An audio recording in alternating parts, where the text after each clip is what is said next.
अब बात करता हूं बच्चों डुअल नेचर की। डुअल नेचर में आपने देखा है, एक तो सबसे पहले वो 3 ग्राफ हैं जिसमें हम फोटो इलेक्ट्रिक इफेक्ट पढ़ते हैं।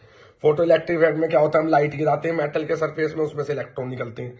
उसके बाद उन इलेक्ट्रॉन को फोटो इलेक्ट्रॉन बोलते हैं, उनसे जो करंट बनता है उसे फोटो इलेक्ट्रिक करंट बोलते हैं। उसके बाद वहां स्टॉपिंग पोटेंशियल आता है, और फोटो इलेक्ट्रिक करंट के 3 ग्राफ है वो। पहला ग्राफ है इंटेंसिटी के साथ, फिर 2 ग्राफ है पोटेंशियल के साथ, और दोनों ग्राफ में एक बार इंटेंसिटी बदल के देखेंगे, एक बार फ्रीक्वेंसी। तो स्टॉपिंग पोटेंशियल, वर्क फंक्शन और ये तीनों ग्राफ अच्छे से रट लेना, बहुत जरूरी है। उसके बाद आइंस्टाइन की बहुत ही फेमस इक्वेशन है कि max is equal to H nu minus Y naught, उसका डेरिवेशन बहुत ही आसान सा पढ़ लेना। उसके बाद आती है डी ब्रोगली वेवलेंथ। क्या आती है?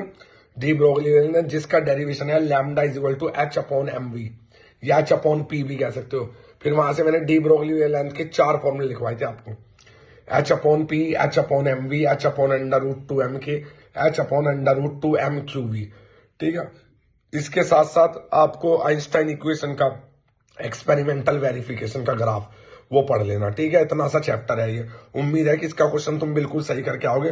न्यूमेरिकल भी आएगा तो कोई दिक्कत नहीं, घबराना मत, कर दोगे, बस फॉर्मूला लगाना सही से बिल्कुल। ठीक है, और थोड़ी सी जानकारी ले लेना, जैसे अल्फा पार्टिकल क्या होता है, ड्यूट्रॉन क्या होता है, ये सब, प्रोटॉन क्या होता है, इनके मास चार्ज क्या होते हैं।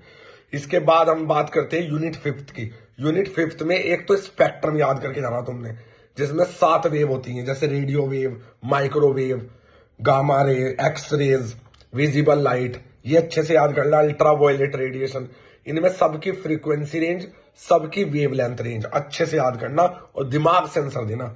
और हर वेव के 2-2 यूज, कहां कहां वो यूज होती है और उनका प्रोडक्शन कैसे होता है, इसे कहते हैं स्पेक्ट्रम। इसका क्वेश्चन लगभग हर साल आता है।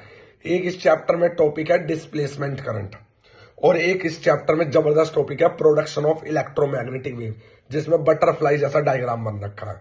ठीक है, 2 ये यूनिट तैयार करो।